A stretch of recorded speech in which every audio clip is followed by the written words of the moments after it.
மறக்காம சர்ப்ரைஸ் பண்ணுங்க. தேங்க்யூ. வாழ்க்கையில் ஒரே ஒரு முறை ஹீரா தான் சொன்னாங்க, இவங்க நாயனக்காரர்கள் இவங்க நல்லா வாசிக்கிறாங்கன்னு சொல்லி அவங்க எங்கே போனாலும் கொஞ்சம் வாசித்து காமிங்க அப்படின்வாங்க.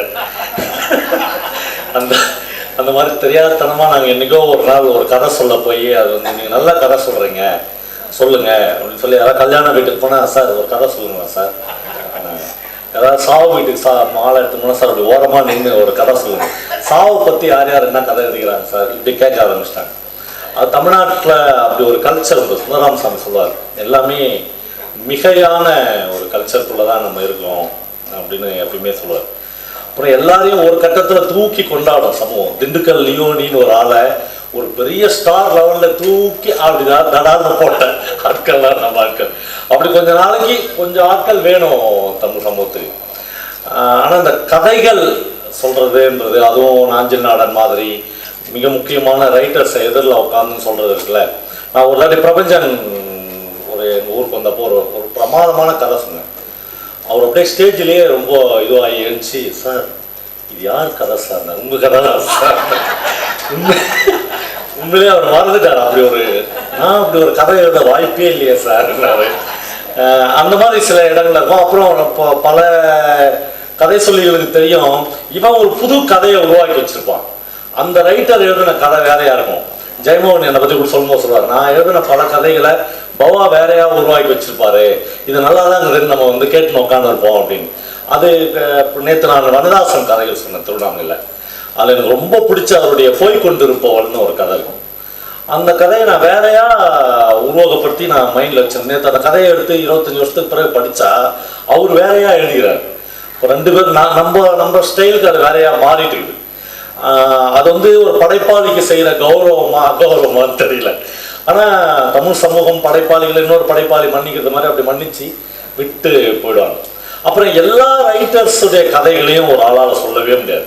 நீங்கள் வந்து லாசாராவுடைய கதைகளில் ஒரு கதையை கூட ஒருத்தர் சொல்லிடவே முடியாது. ஏன்னா அவர் வந்து வரிகளுக்குள்ள ஒரு மியூசிக், ஒரு வரிக்கு இன்னொரு வரிக்கு நடுவில் ஒரு இசையை நிரப்பி, அந்த இசையை வந்து நான் உங்களுக்கு கடத்தவே முடியாது. அதை வாசிக்கிற ஒருத்தனால தான் முடியும். அதே பிரச்சனை எனக்கு நேற்று வண்ணதாசன்கிட்டே இருந்துச்சு.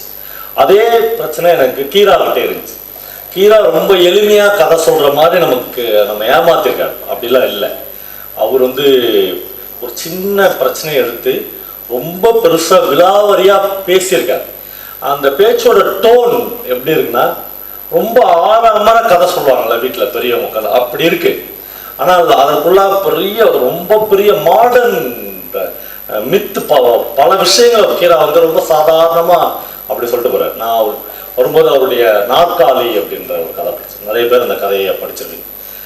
நாற்காலி அப்படின்னோடனே நமக்கு என்ன ஞாபகம் வரும் அப்படின்னு நான் யோசித்து பார்த்தேன். இப்போ வந்து ஒரு சேர் அப்படின்னோடனே நமக்கு என்ன நினைவுகள் எது வரும் அப்படின்னு ஞாபகம். கீராவுக்கு என்ன ஞாபகம் வந்திருக்கு, அதான் ரொம்ப அந்த முக்கியத்துவமாக அந்த கதையில் எனக்கு தோணுது. நாற்காலி அப்படின்னோடனே நம்மளுக்கு பல பேருக்கு எடப்பாடி பழனிசாமி ஞாபகம் வரலாம், ஓ பன்னீர்செல்வம் ஞாபகம் வரலாம், தினகரன் ஞாபகம் வரலாம். நம்முடைய மெமரிஸ் தானே அப்படி போவோம்.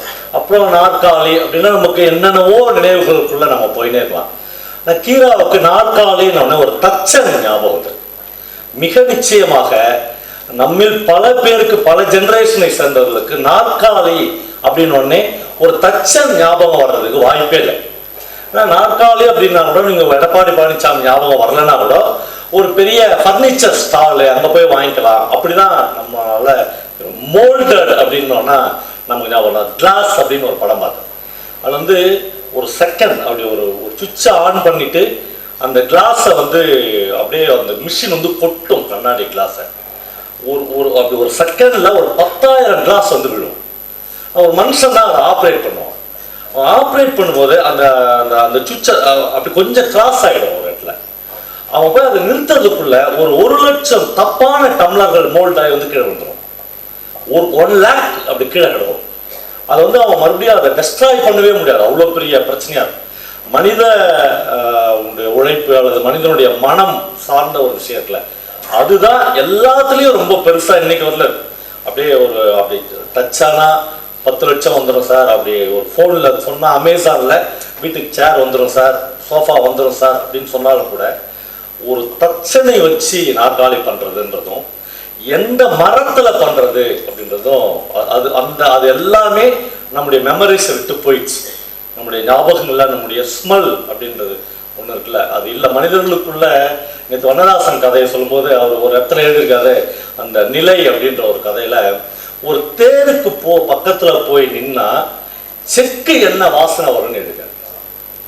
அப்போ நமக்கு வந்து ஒரு தேருக்கு பக்கத்துல நாம வந்து இது வரணும், அது என்ன ஸ்மெல்ல நமக்கு கொடுத்துச்சு அப்படின்ற உணர்வுகள் வந்து நம்ம எல்லாமே விடுபட்டோம். நமக்கு எல்லாமே மொபைல் ஃபோன், அப்படி கைக்கு அடக்கமான விஷயங்கள், நம்ம வாசனைகளை மறந்துட்டோம், நுண் உணர்வுகளை மறந்துட்டோம், நல்ல சாப்பாடு அப்படின்றத மறந்துட்டோம், இதுக்கப்புறம் அது அப்படின்றத மறந்துட்டோம். அதே மாதிரிதான் எல்லாவற்றையும் மறந்துட்டோம். இந்த கதையில கீரா வந்து எங்க ஆரம்பிக்கிறாங்கன்னா, அப்புறம் அந்த ஒரு பொருள் போய் இன்னொரு பொருள் வீட்டுக்குள்ள வர்றது, சமூகத்துக்குள்ள வர்றது இல்லை, அது ரொம்ப முக்கியமான விஷயம். அந்த முக்காலி போய் நாற்காலி வர்றது அப்படின்றது அந்த கதையினுடைய மையமான இடம். அவங்க வீட்டுக்கு ஒரு சப்ஜட்ஜ் வருவார். அந்த சப்ஜட்ஜ் வரும்போது அவங்க வீட்டில் ஒரே ஒரு முக்காலி தான் இருக்கும். குழந்தைங்க உட்பட எல்லாரும் அந்த முக்காலியை எடுத்து போட்டு உட்காருவாங்க. அவர் பார்க்கறதுக்கே ரொம்ப தமாஷா இருக்கும். அந்த சப்ஜெக்ட் ஜட்ஜுங்களை எப்போ பார்த்தாலும் தமாஷா தான் இருக்கும். அவங்க பேசுறது, அவங்க கொடுக்குற தீர்ப்பு, 1 மணி நேரத்தில் தமிழ்நாடே மாறிடணும் அப்படின்னு அவங்க சொல்றது, எல்லாம் ஓடு, கிளாஸ் ரூம் ஓடு அப்படின்னு சொல்றது, எல்லாமே எந்த காலத்துலையுமே ஜட்ஜுங்க ரொம்ப தமாஷான ஆளுங்களாக தான் இருந்துறாங்க. அந்த ஜட்ஜு வருவார், அவர் சப்ஜட்ஜாக இருப்பார். அவர் ஒரு வேட்டி சட்டை போட்டுன்னு வந்துருக்கலாம், எல்லாரும் மாதிரி இடைச்செவலுக்கு வரவர் வேட்டி சட்டையோடு வந்துருக்கலாம். அவர் கோட் ஷூட்டு ஷூ எல்லாமே போட்டுன்னு வர்றாரு. ரொம்ப தமாஷா நம்ம இந்த வெயில்ல இவங்க பண்ற அமக்கலத்துல அந்த ட்ரெஸ் கோட், இதெல்லாம் இவனுக்கு எவன்டா கற்றுக் கொடுத்தான் அப்படின்னு நமக்கு தோணும். அப்படி வருவாரு. அப்படி வந்த ஆளை பார்த்த உடனே நாம பாய் போட தோணாது. இது எல்லாமே நம்முடைய பொது புத்திகள் நமக்கு வீட்டில் கற்பிச்சு கொடுத்துருது. பேண்ட் ஷர்ட் போட்ட மாமா வந்தாருன்னா அவர் வந்து சேர்ல உட்கார வை, வேஷ்டி கட்டினா அழுக்கு வேஷ்டி கட்டினதாருன்னா அவர் வெளியே நிற்க வை, ரொம்ப அதிகபட்சமா நீ உள்ள கூப்பிடுன்னா அவருக்கு ஒரு ஜமுக்காலம் போடு, பாய் போடு. அப்புறம் பவா மாமா மாதிரி கருப்பாகிறவன் எல்லாம் அயோக்கியம், பொய் சொல்லுவான். சக்கச்சவேல்னுங்கிறவன் பொய்யே சொல்ல மாட்டான். உன்னதமான இந்த சக்கச்சவேல்னுங்கிறவன் தான் இவ்வளோ அக்கிரமமும் பள்ளி வச்சுக்கிறான். இப்படி இது எல்லாமே நம்ம அறியாம நமக்குள்ள அந்த ஜட்ஜு அப்படி உட்கார வைக்கும். அவரு அப்படியே பார்த்துட்டு பேண்ட்லாம் அப்படி சரியா இருக்கான்னு உட்காரும் போது கரெக்டா ஒரு கால் விலகிடும். அது இருக்கிறதே 3 கால். அந்த ஒரு கால் விலகினோடனே அவர் உழற அந்த அழகு இருக்குல்ல, அதை பார்க்க முடியாம 2 குழந்தைங்களும் வெளியே போயிடும். குழந்தைங்க எப்பயுமே அப்படி ஒரு கடவுளுக்கு ஈக்குவலாக தானே ஒரு வீட்டில் இருப்பாங்க. அதை பார்த்து சிரிச்சுட்டா வேற, குழந்தை தானே சிரிச்சிச்சு இவன் சும்மா இருக்க மாட்டான், அதுக்கு ஒரு தீர்ப்பு கொடுப்பான் அந்த 2 குழந்தைங்களும். அதனால அந்த 2 குழந்தைங்களும் வெளியே ஓடி கிணத்து அடியில் நின்று நல்லா வாய்க்குள்ளே சிரிக்கும். அவங்க அப்பா அம்மாவால உங்களை மாதிரி எங்களால சிரிக்க முடியல மக்கா அப்படின்னு சொல்லி சிரிக்கிறத எல்லாத்தையும் உள்ளேயே அழுத்தி வச்சுக்கின்னு ஜட்ஜை அப்படியே பார்த்து நிற்பாங்க. அப்புறம் கொஞ்ச நேரத்துக்குள்ள ஒரே கலவரம் ஜட்ஜியும் இருக்க மாட்டார் வீட்டில், அந்த முக்காலியும் இருக்காரு. அதான் கீராவனுடைய பெரிய கிண்டல். ஜட்ஜு போயிடுவாரு, முக்காலி எங்கடா அப்படின்னு எல்லாம் பார்ப்போம், முக்காலியும் காணா. ஒரு கையிலே எடுத்துன்னு போயிட்டாரான்னு தெரியல. ஒரு ஜட்ஜியே நீ கீழே உழ வைக்கிறியா அப்படின்ற கோபமா கூட இருக்கலாம். உடனே அவங்க வீட்டில் எல்லாரும் சேர்ந்து ஒரு முடிவு பண்ணுவாங்க, நம்ம மிக கண்டிப்பா நம்ம வீட்டுக்கு ஒரு நாற்காலி செய்யணும் அப்படின்னு முடிவு பண்ணுவாங்க. இந்த நாற்காலி அப்படின்றது வந்து பல நாடகங்கள், பல கிரியேஷன்ஸ் அதுக்குள்ள வந்துச்சு. அது வந்து ஒரு சிம்பிளா, ஒரு அதிகாரத்தினுடைய சிம்பிளா, நம்ம குடும்பத்தினுடைய ஒரு அதிகாரத்தினுடைய சிம்பிளா கூட நம்ம நாற்காலி வச்சுக்கலாம். ஒரு நாற்காலி செய்யணும்னா ஒவ்வொருத்தரும் ஒரு யோசனை சொல்லுவாங்க. என்ன மரத்துல நாற்காலி செய்யறது? தேக்கு மரத்துல செய்யலாம். அப்புறம் வீட்டில் அம்மா சொல்லுவாங்க, அண்ணன் அவன் சொல்லுவான் வேப்ப மரத்துல செய்யலாம், அது வந்து குளிர்ச்சியா இருக்கும், மூல நோய் வந்து அண்டாது. அப்படியே அதுக்கான மருத்துவ குணங்கள்லாம் அவன் சொல்லினே போவான். ஒவ்வொருத்தரா ஒன்றா சொல்லுவாங்க. அம்மா வந்து ரொம்ப பிரமாதமா ஒரு பொயட்டிக்கா ஒரு விஷயம் சொல்லுவாங்க. ஒரு நாற்காலின்னா அது வந்து கொஞ்ச நாள்ல வெளுத்துறக்கூடாது, அது வந்து வெள்ளையா பல்லு இடிச்சுன்னு ஐயோ ஏன்டா இதை செஞ்சோன்னு இருந்துடக்கூடாது. நான் வாங்குற நாற்காலிகள் இருக்குதுல்ல, அதெல்லாம் யோசிச்சு பார்ப்போம். நாம் இதெல்லாம் என்றைக்குமே யோசிச்சதே இல்லை. அம்மா சொல்லுவா அப்படி கருன்னு கருநாகம் கிங் கோப்ரா மாதிரி இருக்கணுன்றாங்க நாற்காலி. ஒரு கருநாகம் இருக்குதுல்ல, அதை இழைச்சி வச்ச மாதிரி கலர்ல ஒரு நாற்காலி இருக்கணும். எனக்கு பயங்கர ஆச்சரியமா இருந்துச்சு. இந்த டோன் வந்து அந்த வீட்டோட ஒரு அம்மாட்ட இருந்து வந்து அப்புறம் எல்லாரும் சேர்ந்து ஒரு நாற்காலி செய்யறது அப்படின்னு முடிவு பண்ணுவாங்க.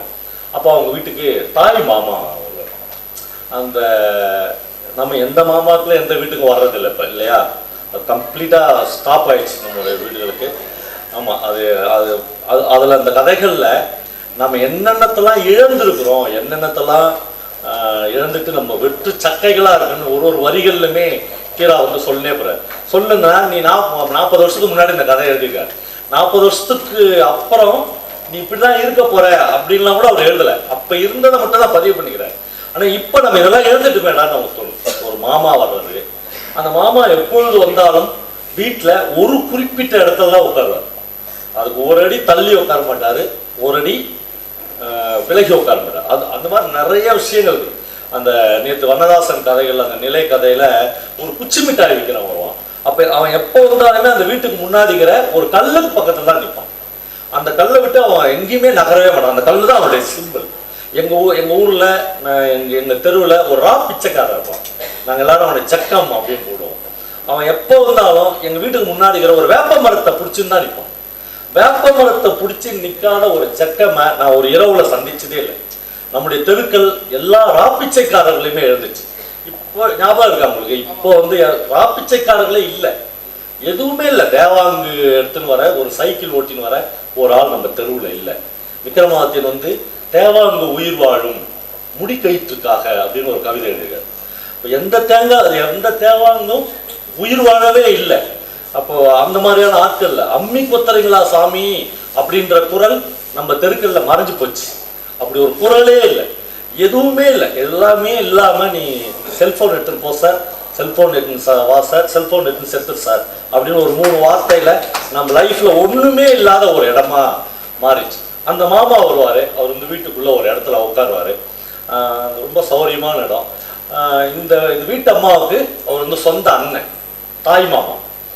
இவருக்கு வந்து இந்த பசங்களுக்கு தாய் மாமா, சொந்த அண்ணன். அப்படி ஒரு அண்ணன் வரும்போது அந்த வீட்டில் தங்கச்சி அதை கட்டி கொடுத்த அவருடைய ரியாக்ஷன் இல்லை, தனியாக நீங்கள் ஒரு கேமராவை ஃபிக்ஸ் பண்ணி பார்த்தீங்கன்னா தெரியும். அவங்களுடைய முகம் எப்படி பூரிப்படையுது. நம்ம அண்ணன் நம்ம வீட்டுக்கு வந்துக்கிறாரு, நம்ம கட்டின வீட்டிலேருந்து நம்மளை எவ்வளோ மரியாதையோடு நம்ம அண்ணனை பார்த்துக்கணும் அப்படின்றது. அல்லது பொய்யாவாச்சும் அண்ணன் போகிறவர்களும் நடிக்கணும், அந்த வீட்டில் நம்மளை நல்லா தான் வச்சுருக்கிறாங்க அப்படின்னு அவர்கிட்ட நம்ம வந்து நடிக்கணுன்ற எல்லாமே அந்த பெண்களுக்கு வரும். அவள் வந்து உள்ளே போய் ஒரு நல்ல சொம்பை கழுவி, கீரா காலில் சொன்னார்ல, உலகத்திலேயே சின்ன சொம்பை அந்த தண்ணி கொடுத்தாங்களா சொம்பு தாங்க. இன்னமா வந்து அந்த வீட்லேயே பெரிய சொம்பா தேடி ஒரு நல்ல மோர் எடுத்துன்னு வந்து அண்ணனுக்கு கொடுப்பாங்க. அந்த மோர் எப்படி இருக்கும்ன்றதை பற்றி கீரா வந்து ஒரு பேராகிராஃப் எழுதுகிறார். கடைசி வார்த்தையில் எழுதுறாரு, திவ்யமாக இருக்கும் என்று ஒரு வார்த்தையை யூஸ் பண்ணுறாரு. இந்த வார்த்தைகள்லாம் நம்ம கிட்ட போயிடுச்சு.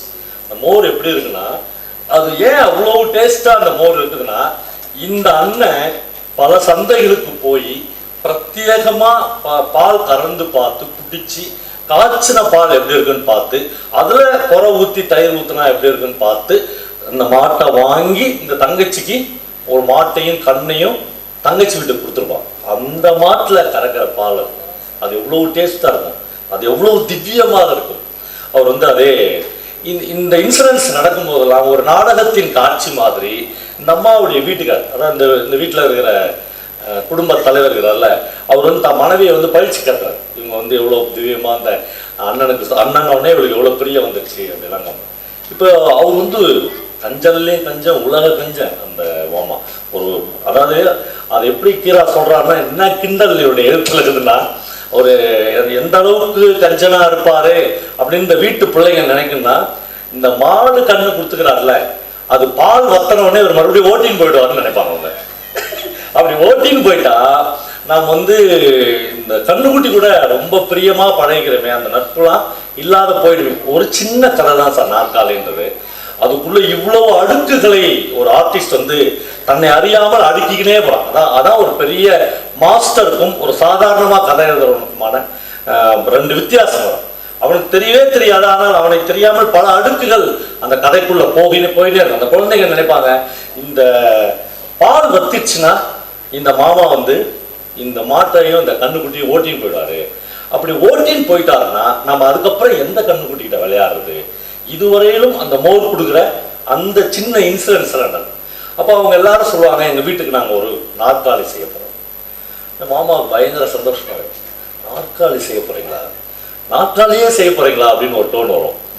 பிரபஞ்சன் வந்து அவருடைய வானவசப்படல ஒரு இடத்துல எழுதிப்பார், நம்ம ஆட்கள் எல்லாம் துறைங்கிட்ட வேலை பார்த்தால அவனுக்கு எப்படியாவது அந்த துறை வாழ்க்கையை ஒரு நாளாச்சும் வாழ்ந்துடணும்னு தோணும் மனசுக்குள்ள.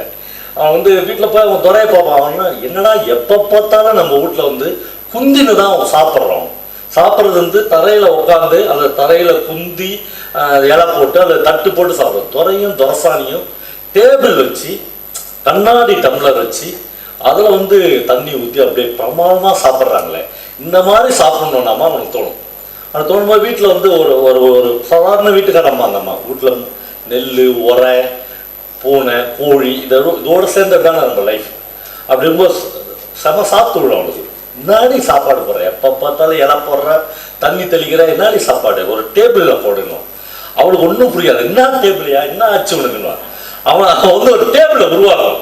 ஏன்னா 2 மூட்டை நெல்லை எடுத்து ஒரு மூட்டை நெல் மேலே இன்னொரு மூட்டை போட்டு இவன் புடவை கப்படிக்கும் அந்த புடவை அதை எடுத்து வந்து அந்த இப்போ டேப் இது மேலே போட்டு நெல் மூட்டை மேலே போட்டு அது மேலே ஒரு இலையை போட்டு இப்போ போட்டு சோறணும். அவ்வளவு இவனுக்கு வந்து யூரோப்பியன் கல்ச்சர் மேலே அவ்வளோ ஆசை இருக்கும் நம்ம ஆளுக்கு. அதே தான் அந்த சேர் வருது அப்படின்னு ஒன்னே ஒரு பெரிய இனம் புரியாத சந்தோஷங்கள் இருக்கும். அப்புறம் ஒரு ஜென்ரேஷன் இந்த வீட்டுக்குள்ளே இருக்கிற பிள்ளைங்க அப்பா அம்மா இருக்காங்கல்ல அது வரலும் சேர்லேயே உட்காந்துருக்கு. இப்போ தான் முதல் முறையாக உட்கார போகிறாங்க. அப்புறம் எங்கேருந்து சேர் வாங்கிறது, யார் யார் செய்வாங்கன்னு ஒரு நல்ல தச்சன் வந்து ஒரு கெட்டிக்கார தச்சன் என்று கீராரை எழுதுகிறார். பக்கத்து ஊரில் இருக்கிறான், அவங்ககிட்ட சொல்லி அந்த சேரை செய்ய சொல்லலாம். அப்போ மாமா சொல்கிறார் எனக்கும் ஒரு சேர் 2 சேர் செஞ்சுருவாங்க. ஒரு நாள் 2 சேர் வந்து இந்த வீட்டில் இறங்கிடும். இப்போது ஒரே வீடு தான், ஒரே ரத்தம் தான். அப்புறம் நம்ம என்னென்னமோ சொல்கிறோம் ஜாதி அது இதுன்னு எல்லாம் வருது. 2 சேர் வருது. இதில் எந்த சேர் நல்ல சேர்னு இவங்களால் டிசைட் பண்ணவே முடியாது. ஒருவேளை நம்ம வீட்டுக்கு உள்ளே எடுத்துன்னு போயிட்டோம்னா இதை விட ஒரு அங்குலம் நல்லா அந்த சேரை செஞ்சுட்டு இருந்தா என்ன பண்ணுறது அப்படின்னு இவங்களால ஒரு டிசைட் பண்ணவே முடியாது. கடைசியாக ஒரு சேரை இவங்க இதான் நம்ம சேர்னு எடுத்துவாங்க. இன்னொரு சேர் மாமா வீட்டுக்கு போயிடும். இந்த மாமா வீட்டுக்கு போனது தான் நல்ல சேராக இருக்குமோ அப்படின்னு இந்த வீட்டில் இருக்கிற எல்லாரும் நினைப்பாங்க. இப்போது சேர் போயிடும். மாற்றி மாற்றி அந்த வீட்டில் எல்லாரும் உட்காந்து பார்ப்பாங்க. அது எல்லாமே ஒரு கிட்டத்தட்ட 1/2 பேஜ் அதுக்காக கீழே எழுதியிருக்காரு. எப்படி உட்காந்தாங்க, உட்காந்து எப்படி தேய்ச்சி பார்த்தாங்க, சாஞ்சி எப்படி உட்காந்து பார்த்தாங்க. அப்புறம் தங்கச்சி உட்காந்தோடனே எழுந்துரு நீ எவ்வளோ நேரம் உட்காருவ அப்படின்னு தம்பி எப்படி அவன் கூட சண்டைக்கு போனான். இப்படி பல விஷயங்கள் அந்த சேருக்காக போயிடுது. ஒரு சேர் ஒரு புது பொருள் ஒரு வீட்டுக்கு வந்தோடனே வீட்டினுடைய மனநிலையே மாறுகிறது. எல்லாரும் போய் அதில் உட்காடுறாங்க.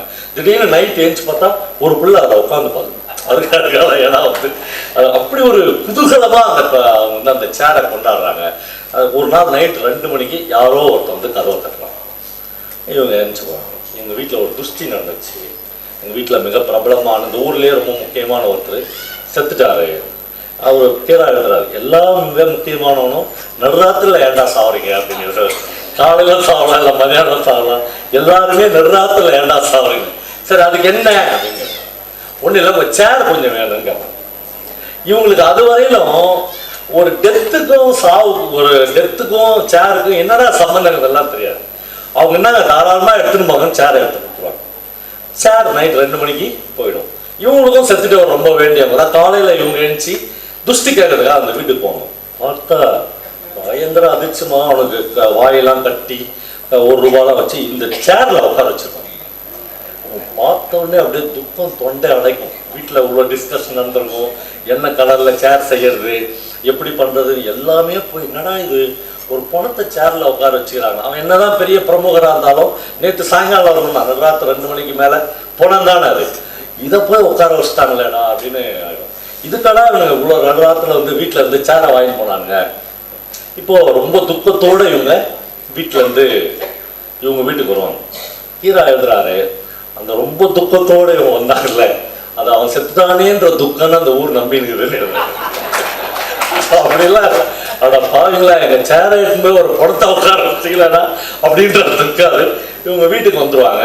வந்தோடனே அப்புறம் நம்ம ஆளுங்கள் தான் எல்லாமே வழக்கமாச்சு. நான் முதல்ல சொன்னேன்ல திண்டுக்கல் லியோனின்னா அப்புறம் அவரே திண்டுக்கல் லியோனியே என்னை விட்டுறாப்பான்றவர்களும் அவரே தானே. அந்த மாதிரி எவன் ஊரில் செத்தாலும் இவங்க வீட்டில் வந்து சேர் கொஞ்சம் கொடுங்க. அப்புறம் சேர் திரும்பி வந்தோடனே ஒரு பணம் உட்காந்த சேரில் எப்படி உட்காடுறது அப்படின்றத பற்றி அவங்க வீட்டில் ஒரு பெரிய டிஸ்கஷன் நடக்கும்.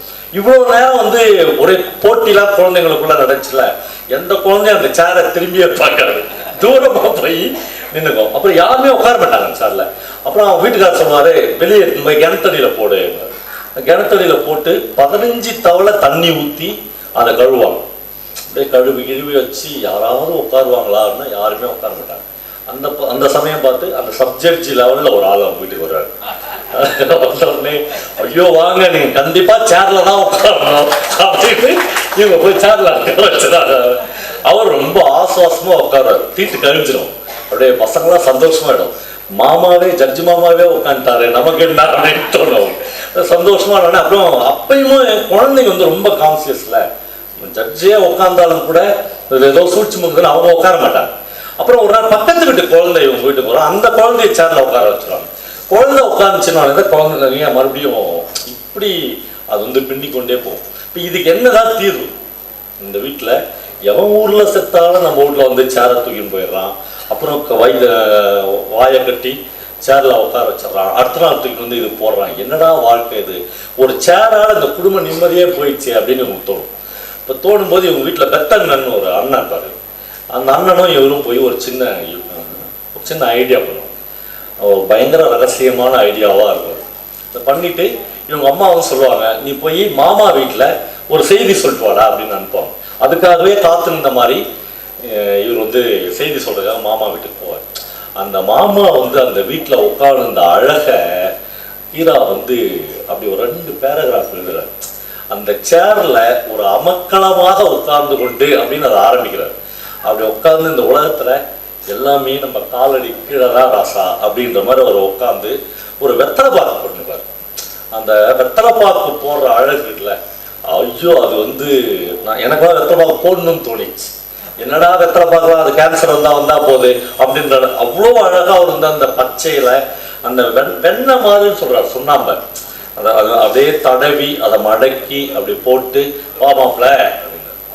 இப்போ இந்த சேரோட அந்த மாமாவை பார்த்த உடனே இவனுக்கு பயங்கர எரிச்சலும் கோபமும் வரும் உள்ள.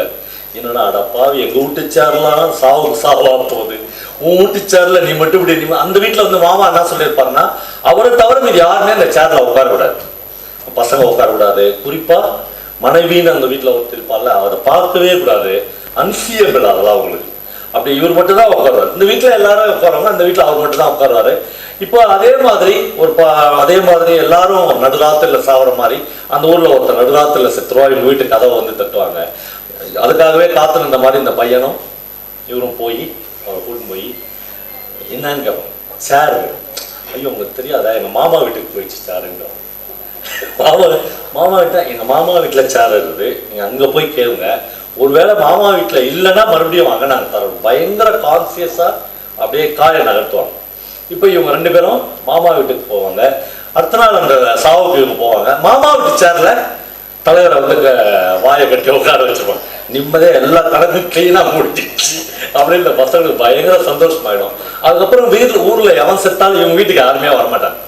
இப்போ இவங்க சேரே மாமா வீட்டில் தான் இருக்குது அப்படின்ற பெரிய குழப்பம் வந்து மாமாவே சேர் கொடுக்க ஆரம்பிச்சிடுவார்.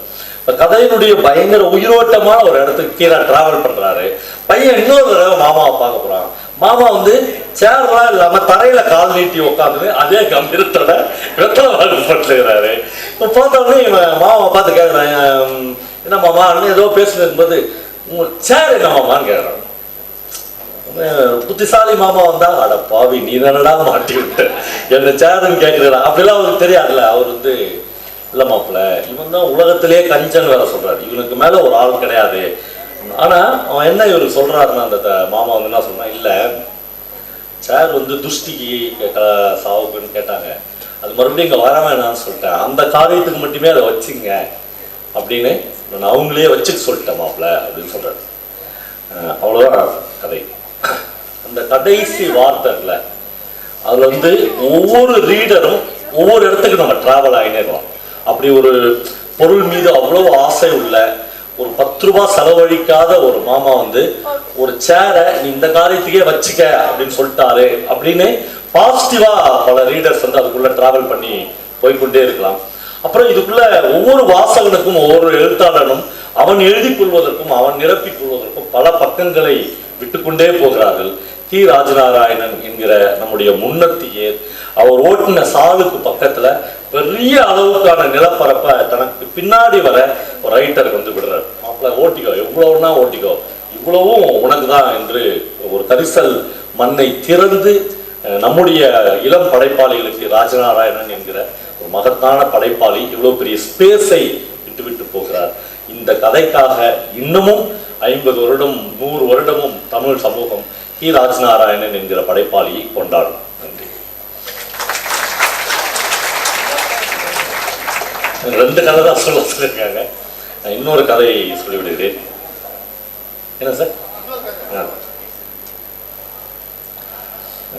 இந்த நான் வருவதற்கு முன்னால் ஒரு சந்தோஷமான செய்தியை உங்களோட பகிர்ந்து கொள்ள சொல்லி ஒரு முக்கியமான நண்பர் எனக்கு ஒரு தொலைபேசியில் அழைத்து சொன்னார். நான் சொன்ன உடனே அந்த அரங்கமே கைத்தட்டி அதை நாம் ஆராதிக்கப் போகிறோம் என்று தோன்றுகிறது. சாரங்கன் என்று எனக்கு ஒரு நல்ல நண்பர் உண்டு. அவர் தமிழின் மகத்தான படைப்பாளிகளில் ஒருவரும் தன் வாழ்நாளெல்லாம் டி ராஜநாராயணனை தொடர்ந்து இன்னொரு சக பயணியாக வந்தவருமான அழகிரிசாமியினுடைய மகன். அவர் வந்து தமிழில் மிகப்பெரிய ஒரு கலைஞனாக இருக்கிறார். அவர் வரும்போது சொன்னார், நீங்கள் மாமாட்ட பார்த்து, மாமான்னா அவர் வந்து கீராவை எப்படி மாமான்னு கூப்பிடுவார், மாமாட்ட ஒரு விஷயம் சொல்லுங்கள், நான் அவரையும் என் அப்பாவையும் சேர்த்து 2 ஸ்கல்ப்சர் பண்ணினுக்கிறேன், ஆள் உயர ஒரு கருங்கல்லான ஒரு சிலை செய்து கொண்டு இருக்கிறோம். இடைச்சவல் என்கிற ஊரில் எங்களுக்கான அந்த ஊருக்கான ஒரு கம்மா இருக்குது. அந்த கம்மா கரையில் அந்த சிலையை வந்து நாங்கள் நிறுவ போகிறோம். அந்த ஊருக்கு போகிற எல்லா மனிதர்களும் அந்த சிலைக்கு பக்கத்தில் உட்கார்ந்து கீராவும் அழகிரிசாமியும் பேசி கொண்டிருக்கிற அந்த சிலைக்கு பக்கத்தில் உட்கார்ந்து புகைப்படங்கள். இதுதான் வரலாற்றில் ஒரு படைப்பாளிக்கான மிகப்பெரிய இடம். நான் நாஞ்சல் ஊருக்கு போனேன், வீரநாராயணமங்கலம் என்கிற அந்த ஊருக்கு அவர் படித்த ஸ்கூல். அப்படி எல்லாம் அந்த ஊரில் தான் நாஞ்சல் நாடன் என்பதற்கான மிகப்பெரிய ஒரு அடையாளத்தை தமிழ் சமூகம் நிறுவ வேண்டும் என்று எனக்கு தோன்றுகிறது. சமீபத்தில் கேரளா போனேன். அங்கே வந்து நானும் எம் முகுந்தனும் ஒரு பெரிய கட்டடத்துக்கு அடிக்கல் நாட்டோம். நாங்கள் 2 பேரும் ஒரு சட்டி அந்த இது தளவை எடுத்து போட்டு, அடுத்த நாள் வந்து நான் அவருடைய சொந்த ஊராகிய மாகி என்கிற அந்த ஊர், பாண்டிச்சேரியினுடைய கட்டுப்பாட்டில் இருக்கிற ஒரு இடம், பாண்டிச்சேரி ஹவுஸ் அப்படிங்கிற ஒரு மிக பிரம்மாண்டமான ஒரு கெஸ்ட் ஹவுஸ் எல்லாமே வைத்திருக்கிறாரு. அது வந்து அந்த கடலோடு சேர்ந்து ஒரு மிகப்பெரிய காம்பவுண்ட் போட்டுக்கிறாங்க, ஒரு ஆள் உயர காம்பவுண்டு. கடல் அலை வந்து அது மேலே அடிச்சுனே இருக்கு. செம்பு உலோகம் தாள் வந்து அந்த சுவர் முழுக்க சிற்பங்களை வடித்திருக்கிறாங்க. யார் பார்த்தீங்கன்னாலும் பயங்கரமா பரவசம் ஆயிடுது. அந்த மாதிரி ஒரே சிற்பங்கள் அந்த காம்பவுண்ட் சுவர் முழுக்க இருக்கிறது. எல்லா இடத்துலையும் ஆங்கிலத்திலும் மலையாளத்திலும் வாசகங்கள் எழுதப்பட்டிருக்கு. நான் அந்த ஓவியங்கள் எங்கேயோ பார்த்த மாதிரி இருக்குது அப்படின்ட்டு என் ஒய்ஃப்கிட்ட, இது மலையாளத்தில் என்ன எழுதுது, இது என்ன சிற்பங்கள்னு கேட்குறேன். அவன் சொல்கிற, ஒன்றும் இல்லை, எம் முகுந்தனுடைய மயிழி கரையோரம் என்கிற நாவலை பாண்டிச்சேரி அரசாங்கம் இந்த காம்பவுண்ட் முழுக்க செதுக்கி வைத்திருக்கிறார்கள். இப்போ ஒரு ரைட்டர் 100 ஞானபீடம் கொடுக்குறாரு. ஒரு ஞானபீடம் வந்து யாரோ ஒரு ஜனாதிபதி கொடுப்பான், அதோட நம்ம வாங்கி வீட்டுக்கு எடுத்து வச்சிருக்கு, அதோட முடிஞ்சிச்சு. ஆனால் மாகி என்கிற அந்த ஊருக்கு வர எல்லா பயணிகளும் அப்படி கடற்கரையில நின்று, இவன் யாரு, இவன் தான் மையழி கரையோரம்னு எங்க ஊரை வந்து எழுதின ஒரு ரைட்டர், இந்த ஊருக்கான அடையாளம் எம் முகுந்தன் தான் என்று சொல்லுகிற ஒரு இடம் இருக்குல்ல, அது வந்து ஒரு ரைட்டருக்கும் தேவைப்படுகிற ஒரு இடமாக இருக்குது. அதான் ரொம்ப ரொம்ப முக்கியம். அப்ப கீராவும் அழகிரிசாமியும் உட்கார்ந்து பேசின்னு இருக்கிற அந்த சிற்பம், ஒரு கல் சிற்பம் வந்து அந்த ஊரணி கரையோரத்துல அப்படியே வைக்கப்பட்டதுன்னு வச்சுங்க. நீங்க போய் அதனுடைய நிழல்ல உட்கார்ந்து நம்ம ஒரு போட்டோகிராஃபி எடுத்து அல்லது 2 வரி எழுதினு வந்தா அதுதான் ஒரு ரைட்டருக்கான ஆத்மாவோடு நாம் உரையாடுகிற ஒரு விஷயம். அதை அவருடைய அழகிரிசாமியுடைய பிள்ளையாக மகனாக இருந்து சாரங்கன் நிகழ்த்தி காட்டுவது என்பது பெரிய சிறப்பு. எல்லாரும் அப்பா செத்துட்டாரு, ரைட்டர் அப்பான்னா அதோட முடிஞ்சிச்சுன்னு நினைக்கிறான். புஸ்தகத்தை எடுத்து கொளுத்துறவங்களாம் எனக்கு தெரியும். அப்பா எடுத்த ஃபிலிம்லாம் எடுத்து அன்னையோட அவர் செத்ததோட தூக்கி போட்டு கொளுத்தின மகன்களை எல்லாம் நாம் பார்த்து கொண்டே இருக்கிறோம். ஆனால் சாரங்கன் மாதிரியான பிள்ளைங்க வந்து இந்த மாதிரி நினைவு கூறப்பட வேண்டும் என்று சொல்லுகிறார்கள். நான் இன்னும் ஒரு கதையை, கீராவனுடைய கதையை சொல்ல வேண்டும் என்று. இந்த கதையின் பெயர் மின்னல். நான் கொஞ்ச நாளைக்கு முன்னாடி திருவண்ணாமலையில் இந்த கதையை பற்றி சொன்னேன். சொல்லும் போதே இந்த கதைக்கு நிகரா மேலாண்மை பொன்னுச்சாமி வந்து உள் மனிதன் அப்படின்னு ஒரு கதை எழுதியிருக்காரு அப்படின்னு சொல்லியிருந்தாங்க. என்னுடைய நுட்பமான வாசகர் ஒருவர் வந்திருக்கார், கணேஷ் முதுன். அவர் வந்து சார் இதே மாதிரி இதே டோனில் நாஞ்சில் நாடகம் ஒரு கதை எழுதுகிறார் சார் சொன்னார். இப்போ வாசகர்கள் வந்து ஒரு ஒரு ஒரு நல்ல படைப்பு உங்களுக்கு அதற்கு ஈக்குவலான நல்ல படைப்புகளை தேடி கொண்டு வந்து உங்கள் இதயத்துக்கு முன்னாடி வச்சுக்கணும். அதுதான் ஒரு பெரிய ரைட்டருக்கான நாம் செய்கிற கௌரவம். இந்த மின்னல் என்கிற கதையை எங்கிருந்து ஆரம்பிக்கிறார்னா, இந்த சித்திரை மாசத்துல மதியானம் 12 மணிக்கு கிராமத்துல இருந்து புறப்படுற பஸ்ஸில், டவுன் பஸ்ஸில் நீங்கள் யாராவது பயணம் பண்ணிக்கிறீங்களா? நம்மள நிறைய பேர் அப்படி பயணம் பண்ணியிருப்போம், பல பேர் பண்ணியே இருக்கோம். நான் நல்லா புரிஞ்சுக்கேன்.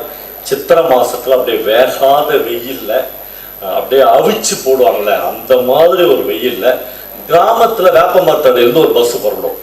40 பேர் அதில் பயணம் பண்ணலான்னா கிட்டத்தட்ட ஒரு 85 பேர் அது உள்ள இருக்கும். ஆடு இருக்கும், கோழி இருக்கும், எல்லாம் கூட இருக்கும், எல்லாமே இருக்கும். தட்டுமுட்டு சாமான், மீன், கருவாடு அவ்வளவே ஏற்றின்னு ரைட் ரைட் அப்படின்னு இவன் குரல் கொடுத்துருப்பான். அந்த மாதிரி ஒரு புழுக்கத்துல ஒரு பயணம் ஆரம்பிச்சுன்னு வச்சுங்களேன், அது உள்ள இருக்கிற அந்த பஸ்ஸுக்குள்ள இருக்கிற மனிதர்களுடைய முகங்களை பாருங்க, அது எல்லாமே அப்படியே வன்மத்துல ஊர்ன முகங்களா இருக்கும். ஒருத்தன் நவராட ஆடணும். அப்பதான் அந்த கோவம் வர்றது, வெட்டுறது அதெல்லாம் இருக்குல்ல. அந்த காஃப்காவோட ஒரு கதையில வரும், ஏன்டா அவனை வெட்டினேன், உங்களுக்கு என்ன விரோதம்? ஒரு விரோதம் இல்லையே, அப்புறம் ஏன்னா அவனை இவ்வளவு பெரிய வால் வச்சு வெட்டிக்கிறேன். வெயில் தான் சாடணும் நீதிபதிகிட்ட. வெயிலா? ஆமா சார், அவன் வந்து கடற்கரையில நானே கடுப்புல வந்து இவ்வளோ வெயில ஒரு மனுஷன் இவன் இந்த வாழை வச்சு சொல்லிட்டு வரான். அந்த இரிட்டேஷன் பொருட்களை அவனை போட்டு தள்ளிட்டாங்க. அவ்வளவுதான். இவனுக்கு அவனுக்கும் ஒரு விரோதமும் இல்லை. அவனும் இவனும் பார்த்துக்கிட்டே இல்லை. வெயில் வந்து ஒரு மனுஷனை அவ்வளவு வன்மத்தை ஏற்றி விடும். இந்த பஸ்ல எல்லாரும் அவனை திட்டிங்கன்னு உலகத்துல இருக்கிற எல்லா கெட்ட வார்த்தையும் நீங்க அங்க உட்காந்து கேட்டலாம். அப்படி பஸ் வந்து புறப்படும். இந்த பஸ்ல எழுதுறாரு 43 ஆண் பேசஞ்சர்ஸும் 3 பேர் பெண்கள் இருந்தாங்க. அவங்கள பெண்கள்லாம் சொல்லக்கூடாது, பியூர் கிழவிங்க அப்படின்னு. நல்லா 3 பேருமே நல்ல கிழவிங்க. இப்படி ஒரு பஸ் பிரயாணம் ஆரம்பிச்சுன்னு வச்சுக்கோங்க, நான் தான் முன்பக்கமா இறங்கி போயிடுவேன், நம்ம இன்னொரு பஸ்ல போலான்றாங்க. ஒரு பிரயாணங்கள் ரொம்ப இனிமையா இருக்கும்ல, அப்படி எதுவுமே அதுல இருக்காது. எல்லாரும் ஒருத்தனை திட்டிக்கின்னு ஒருத்தனை பயணம் பஸ் அப்படியே புறப்பட்டு போயினே இருக்கும். அந்த பஸ்ல இனிமையான ஒரு விஷயங்களுமே இருக்காது. எல்லாருமே கசப்பாகவும் வேர்வை ஸ்மெல்லோடையும், கையை இடிக்குதுடா தூரம் ஒருத்தர் சொல்லுவாங்க, அம்மா இடிக்குது, என்னடா தள்ளி உட்காரணும், ஏன் அதுக்கு நீ ப்ளஷர்ல வாயணும், ஏன் நீ மொப்ப போட்டு ப்ளஷர்ல வாயா அப்படின்னு நீ ஆரம்பிப்பான். எப்படா சண்டைக்கு காத்துன்னு இருக்கலான்றது எல்லாமே இந்த பஸ்ல தான் ஆரம்பிக்கும். பஸ் இப்போ கொஞ்சம் தூரம் போயினே இருக்கும். ஒரு 2வது ஸ்டாப்பிங்ல திடீர்னு அந்த பஸ்ஸுக்குள்ள அந்த வேகாத வெயில்ல ஒரு மறிக்குழுந்து வாசம், அப்படியே ஒரு சைலன்ஸ் ஆகும். எல்லாருமே என்னடா இது, இப்படி ஒரு ஸ்மெல் வருது, வரக்கூடாது, ஒரே நாத்தனால இதுக்குள்ள இருக்கு. பார்த்தா ஒரு பொண்ணு, ஒரு இளம் பெண் வந்து கை குழந்தையோட பஸ்ல ஏறுவோம். இப்படி ஏறினோடனே மனிதர்கள் எல்லாருமே சைலன்ஸ் ஆயிடும். சார் இந்த விஷுவலை நம்ம யோசிச்சு பாருங்களேன். இவ்வளவு நேரம் கசப்புலையும் வன்மத்திலையும் சண்டை போட்டு இருந்த மனுஷன் திடீர்னு ஒரு பொண்ணு பஸ்ல ஏறினோடனே அமைதியாயிடும். அவ்வளோ வல்லமை இருக்குது. நமக்கு வந்து அந்த ஏரியாவே புரியல. அவங்க வந்து அவனை வந்தவொடனே, ஆனா கீழே ரொம்ப ஜாக்கிரதையா அந்த அம்மா வந்து கை குழந்தையோட வந்துச்சுன்னு எழுதுறாரு. பஸ்ல இருக்கிற ஒரு கேரக்டரா கீழே எழுதுறாரு. முதல்ல ஒரு போலீஸ்காரை பத்தி எழுதுறாரு. இந்த போலீஸ்காருக்கு வந்து கரெக்டா ஸ்கேல் எடுத்து அளவு எடுத்து அளப்பல, 20 சென்டிமீட்டர் நீட்டு, 20 சென்டிமீட்டர் உயரம், 20 சென்டிமீட்டர் அகலம், அந்த மாதிரி ஒரு முகம் இருந்துச்சுன்னு எழுதுறாரு. அப்படி ஒரு சதுர முகமா இருந்துச்சு. எவனா கார்ட்டூன் போடுறவன் பார்த்தாங்கன்னா இவனை விடவே மாட்டான். அந்த ஆளுக்கு வந்து முகமே அப்படி ஒரு இறுகி போய் ஒரு சதுரமா ஆயிடுச்சு அப்படின்னு. அப்புறம் பக்கத்துல இந்த பஸ்ல வந்து ஒரு பல் டாக்டர் இருப்பார். இந்த பல் டாக்டருக்கு வந்து ஒரு காலத்துல கனிவான முகம் தான், பயங்கர கிண்டல், இதெல்லாம் வந்து ஒரு எழுத்துல கொண்டே வரக்கூடாது. ஒரு காலத்துல இவருக்கு கூட ஒரு கனிவான முகம் தான் இருந்திருக்கும். இவர் வாழ்நாள் முழுக்க இந்த ஊத்தப்பல்ல பார்த்து ஒரு மாதிரி அருவருப்பு போறல, அந்த ஊத்தப்பல்ல பார்த்து பிடுங்கும் போது இவர் மூஞ்சியை சுழிப்பார்ல, மூஞ்சே அப்படி ஆயிடும் இந்த பல் டாக்டர். இவன் முகமே அப்படியே ஒரு மாதிரி மணலா மாறிடும். இவங்க எல்லாம் அந்த பஸ்ல வந்து டிராவல் பண்ணும். இப்ப இவங்க எல்லாருமே பயங்கர சந்தோஷத்துல டிராவல் பண்ணுவாங்க. அந்த அம்மா வந்துடும். அந்த அம்மா வந்தோடனே அந்த கிழவிங்க, அந்த 3 கிழவிகளை ஒரு கிழவி வாராசா அப்படின்னு அந்த குழந்தைய வந்து கையில அந்த குழந்தை தாவும். பஸ்ல வந்து ஒரு பிரமாதமான ஒரு மனநிலை அப்படியே மாறும். யாருக்கும் இப்போ புழுக்கம் தெரியாது, வெயில் தெரியாது, பக்கத்தில் கசகசகிறவன் தெரியாது. இவன் நீ ப்ரெஷரில் போடுறானடா அப்படின்னு அவன் திட்டினால அவனும் அந்த குழந்தைய தான் பார்த்துருப்பான். இந்த போலீஸ்காரன் வாழ்நாளிலே முதல் முறையாக தன்னுடைய கருணையின் கைகளை நீட்டுவான். அந்த குழந்தைய பார்த்து பாமாடி அந்த குழந்தை ரொம்ப ஜாக்கிரதை வேணாமாமான்ற மாதிரி இவன்கிட்ட மட்டும் போயிடாரு. இவனோட அந்த அந்த டாக்டருக்கு வந்து மறுபடியும் இந்த பெண்ணை பார்ப்பான், அந்த இளம் பெண்ணை பார்ப்பான். சே என்ன அழகான பல்லு அந்த பொண்ணுக்குன்னு பார்ப்பான். அதாவது வாழ்நாள் முழுக்க என்னைக்குமே இந்த பொண்ணு நம்ம டிஸ்பென்சரிக்கு வரப்போறது இல்லை, அதுக்கு என்னைக்குமே ஊத்த பல்லு வரப்போறது. இது வந்து இவ்வளோ அழகான பல்லோட ஒரு பொண்ணு இருக்குதே, நீங்கள் வந்து அந்த பொண்ணுவும் பஸ் டிராவல் வந்து அப்படியே போயிடும். இந்த மனநிலையை தான் மறுபடியும் அவர் எழுதினேர். இப்போ எழுதும்போது இதே மாதிரி தான் மேலாண்மை பொண்ணுச்சாமி உள்மனிதன் அப்படின்னு ஒரு இருக்கு. அதில் வந்து இந்த பஸ்ஸில் சீட்டு பிடிக்கிறதெல்லாம் வந்து நடக்கும். இப்போ ட்ராவல்ஸ் வந்துடுச்சு, ஆமினி பஸ்ன்றான், நம்ம வந்து நெட்டில் போட்டு சார் ரெட் பஸ்ஸில் போட்ட சார் அப்படின்னு போய் கரெக்டாக ஏறல, அதெல்லாம் கிடையாது சார். அந்த சீட்டு பிடிக்கிறதுன்றது இல்லை, நீங்கள் என்னென்னலாம் போட்டு சீட்டு பிடிக்க முடியாது அதிகபட்சம் சொல்லுங்கள். துண்டு, வேஷ்டி, அண்டர்வேர் அப்படிலாம் இருக்கும். லட்சுமண பெருமாள் ஒரு கதை எடுக்கிறாரு, அதுல ஒருத்தன் குழந்தைய தூக்கி போட்டுருவான் சீட்டு பிடிக்கிறதுக்கு. பஸ் பறட்டுறோம், பஸ் பட்டுன்னு குழந்தை இருக்கும் சீட்ல, மற்ற யாருமே வரமாட்டாங்க. இவருக்கு பகீர்னு ஆகிடும், பக்கத்து சீட்டு இருந்து யாருப்பா குழந்தை, எவனுமே ட்ரை பண்ண மாட்டான். குழந்தை யாருப்பான்னு இவர் கத்துவாரு. பஸ் பறட்டு போயினே இருக்கும், குழந்தைய கேட்கறதுக்கு எவனுமே வரமாட்டான். நீங்க ஒரு ரொம்ப எக்ஸ்ட்ரா தமிழ்ல எழுதப்பட்ட மிக முக்கியமான கதை அந்த பஸ் டிராவலை பத்தி எழுதப்பட்டது லட்சுமண பெருமானுடைய கதை. அப்புறம் அவன் வந்து அவனே ஏன் வந்து இங்க அந்த கோயிலுக்கு போயிட்டு முத்துமாரியம்மன் கோயிலுக்கு போயிட்டு வரான்னா, அவனுக்கு 8 பொண்ணு குழந்தை, 8வது குழந்தைக்கு பேரு வேண்டா. உங்க வீட்டுல வேண்டான்னு பேர் வச்சிருப்பான். கடவுளே சாமி இனிமேல் ஒரு குழந்தை எனக்கு குத்துறாதரா, இவன் வந்து ஐஸ் விற்பான். ஐஸ் வித்து எவ்வளவு பணம் சம்பாதிச்சு குழந்தைங்களுக்கு கஞ்சி ஊற்ற முடியும், எனக்கு பிள்ளையே வேணாம், 8 பிள்ளைய வந்து கூட இங்க விட்டுறேன் அப்படின்னு வந்து வேண்டிட்டு போவான். 9வது பிள்ளை அந்த பிள்ளை பக்கத்துல வந்துடும். இவன் என்ன பண்றதுன்னு தெரியாம அந்த குழந்தையோட வீட்டுக்கு போவான். அவன் பொண்டாட்டி பார்த்து கேட்பா, என்னையா இது யாரையா குழந்தைன்னு கேட்பான். ஒண்ணுமே சொல்லவாங்க நிற்பான். என்னன்னு சொல்லணும், என்னன்னு தெரியல. பக்கத்துல பஸ்ல சீட்டு போடுறவன் இந்த குழந்தைய போட்டாண்டி எனக்கு ஒண்ணுமே தெரியாதுன்னு நடுவான். அந்த அந்த லேடி சொல்லுவா, என்னையா 2 கை இருக்குது, 2 கால் இருக்குது, இன்னும் 8 குழந்தை எடுத்துனா நான் வளர்க்குறேன்னு சொல்லுவான். இன்னும் 8 குழந்தை எடுக்கணும் இல்லையா, என்ன அவளை 2 கை நல்லா தானே இருக்குதுன்னு கேட்பான். இந்த பஸ் டிராவல் பற்றி எழுதப்படுறதுல பிரமாதமான மேலாண்மை பொன்னுச்சாமியோட அந்த கதையில் அவள் வந்து அந்த உள்மனிதன் ஒரு கதை இருக்கும். இதே தான் எல்லாம் சீட்டு பிடிப்பாங்க, பஸ் வந்து ஒரே சண்டை சச்சரவு இதே மாதிரியான பிரச்சனைகள்லாம் நடக்கும். ஒரு இடத்துல வந்து ஒரு அம்மா வீறிட்டு அழுகுற ஒரு சத்தம் கேட்கும். பஸ் நிற்கும், என்னன்னு பார்ப்பாங்க. எல்லாம் பிரசவ வழி அவர் சட்டன்னு பஸ்ஸில் இருக்கிற அவ்வளோ பேரும் இறங்கிடுவான். ஒருத்தர் வேட்டியை அவுத்து கொடுப்பான். ஒரு அம்மா வந்து பாதி புடவையை சுற்றி பாதி புடவைய ஜன்னல்ல கட்டும். பஸ் ஜன்னல்ல ஆம்பளைங்க யாரும் பார்த்துடக்கூடாது. கொஞ்ச நேரத்துக்குள்ள குழந்தை வீறிட்டு அழுகுற சத்தம் கேட்கும். ஓடி போய் ஒருத்தர் கருப்பட்டி மிட்டாய் எங்கேயோ சொந்தக்காரர்கள் வாங்கிடுவான், எடுத்து பஸ்ல இருக்கிறவங்களுக்கும் கொடுப்பான். அது யார் குழந்தை, அது என்ன எதுவுமே எல்லாருக்கும் கொடுப்பான். அதான் மனிதனை அப்படியே பொங்கி பிரவாகிக்கும் அன்பு. உடனே டிரைவர் சொல்லுவான், பிரசவம்லாம் முடிஞ்சிச்சு, எல்லாம் முடிஞ்சு பஸ் ஏறுறாங்க. உடனே டக்குன்னு உள்ள உட்கால ஓடி நான் உட்காந்து இடந்தான்னு ஒருத்தர் தகராறு ஆரம்பிப்பான். முடிஞ்சிச்சு. அப்ப மனுஷன் வந்து அவன் வந்து எல்லா இடத்துலயும் அன்பு சுரக்கிறவனாதான். அவனே தான் இப்ப ஜி நாகராஜன் சொல்ற மாதிரி சல்லிப்பாயிலாகிறான். ரெண்டுமா ஒரே மனுஷன் தான். இப்ப இந்த பெண்ணு இந்த குழந்தை இது நம்ம என்னுடைய கணேசமூர்த்தி சொன்னார் சார், மேலாண்மை மட்டும் இல்ல சார், நாஞ்சில் நாடன் இதே மாதிரி ஒரு கதை எழுதியிருக்காரு சார். இந்த பஸ்ஸை பத்தி கார்ல போற ஒரு நாள் எழுதவே முடியாது, அந்த எக்ஸ்பீரியன்ஸ் வந்து அந்த கிடைக்கவில்லை. அவன் நாஞ்சல்கிட்ட கேட்டேன், ஆனைமலை பக்கத்துல ஒரு மலையில பஸ் ஓட்டுற ஒரு டிரைவர், கேரளா, ஒரே இதேதான், எல்லா ஊரும் ஒரே தான் இருக்குது, ஸ்டேட்டு அதெல்லாம் வேற வேற இருக்கும். அவனும் மீனை ஏற்றிக்கின்னு கருவாட்டை ஏற்றிக்கின்னு மலையில விளையிற காய்கறி ஆடு மாடு ஏற்ற மாட்டாங்கன்னு நினைக்கிறேன், மீது எல்லாத்தையும் ஏற்றிட்டு போவான். இந்த டிரைவர் செத்து சுடுகாடு ஆயிடும். அப்படியே கொஞ்சம் தூரத்துல வண்டி போகும்போது அவன் எரிச்சல் அடைவான். அந்த பஸ்ல இருக்கிற எல்லாரையும் திட்டி எரிச்சல் அடைவான். திடீர்னு ஒரு இடத்துல வண்டியை நிறுத்துவான். பேசஞ்சர்ஸ் எட்டி பார்ப்பான், யார் கூடயும் அவன் பேசுவான். ஒரே வார்த்தை, பெட்டன போ மகளேன்னு. எட்டு பார்ப்பாங்க. ஒரு மலை பாம்பு பிரசவத்தாலேயோ அல்லது நல்லா சாப்பிட்டுட்டு நகர முடியாதோ நடு பாதையில படுத்துனவும் அதுகிட்ட இவன் பேசுறான், பெட்டன போ மகளே என்றான், சீக்கிரம் போ மகளே என்றான். ஒரு அப்பாவா ஒரு டிரைவர் மாறுற அந்த கருணை சுரக்கிற இடம் இருக்குல்ல, அதுதான் மறுபடியும் இவர்கள் எழுதி கொண்டே இருக்கிறார். இப்போ இந்த பொண்ணு அந்த குழந்தையோட டிராவல் பண்றா, எல்லாரும் அவளுக்கு முத்தம் கொடுக்குறாங்க, என்கிட்ட வந்து அந்த குழந்தைய கொஞ்சுகிறார்கள். அப்படியே கனிவு நிரம்பிய ஒரு இடமாக அந்த பஸ் மாறுகிறது. திடீர்னு ஒரு இடத்துல ஒரு ஸ்டாப்பிங்ல அவ இறங்கி குழந்தையோட போயிடுறா.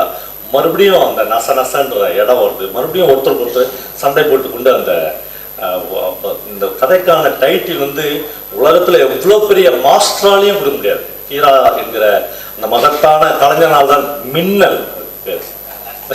இந்த ஒரு செகண்ட் தான், அந்த ஒரு நிமிஷம் தான், அந்த ஒரு நிமிஷம் இந்த உலகத்தின் எல்லா ஈகையையும் சுரந்து விடுகிற, கையையே மார்பாக மாற்றி பால் சொரிகிற ஒரு பெண்ணை, ஒரு பெண்ணுடைய இருப்பு மனித மனங்களை எல்லாவற்றையும் லகுவாக்கக்கூடியது என்று இந்த மூன்று பேருமே இவ்வளவு மகத்தான ஒரு கதை எழுதியிருக்கிறார்கள்.